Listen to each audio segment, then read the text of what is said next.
So in the last video, I touched briefly on mold toxicity, and wow, guys, the response was huge. A lot of you had questions and wanted me to dive deeper into how mold actually affects the brain and body. Because mold isn't just about musty smells or coughing. This stuff can hijack your entire nervous system, cause anxiety, fatigue, brain fog, or just weird, unexplained symptoms. And the scariest part, most people have no idea it's happening. So let's talk about it.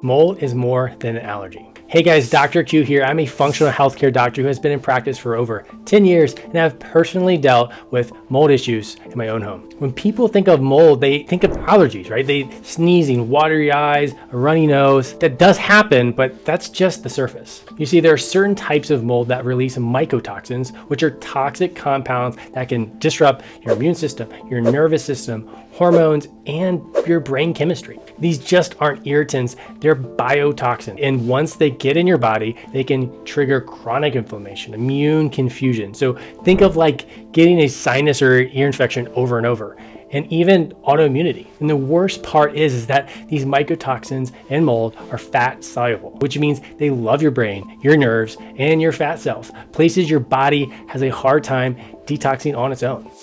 The brain on mold. So here's what mold can do to your brain. Anxiety or panic attacks out of nowhere, brain fog and forgetfulness, mood swings or depression, insomnia, or just feeling weird at night. That's because mold toxins disrupt neurotransmitters like dopamine and GABA. They also inflame the brain and mess with your hypothalamus, which controls your stress response, sleep, and hormones. And sometimes when people go to the doctor for these symptoms, they're often just told it's just stress or anxiety. But sadly, mold could be in the background.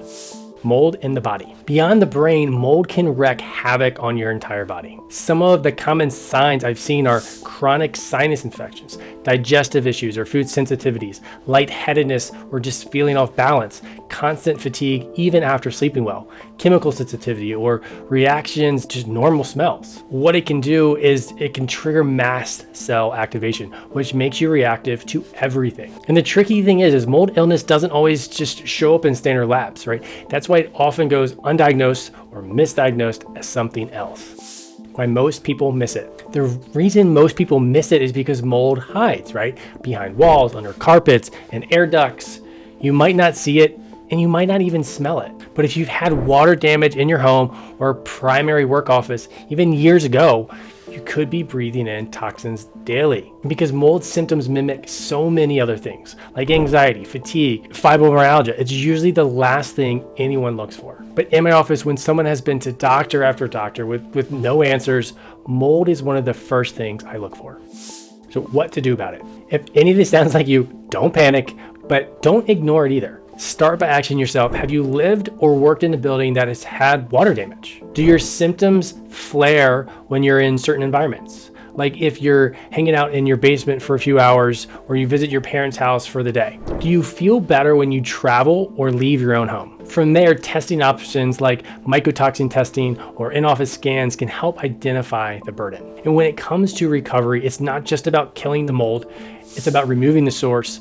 It's about opening drainage pathways, supporting detox organs, using proper binders to eliminate toxins safely, and ultimately healing the brain and the immune system. That's the real roadmap I use with patients. I talked about that in some of my last videos, so check back on those. But mold toxicity is real and it's sneaky, and it's more common than most people think. If you've been struggling with symptoms that just don't make sense, don't settle for vague answers. Sometimes the root cause is hiding right in your environment. Guys, I hope this video answers some of the main questions you guys had. As always, leave any questions you have below or any other topics you want me to talk about in my next videos. And I'll see you on the next Q-tip.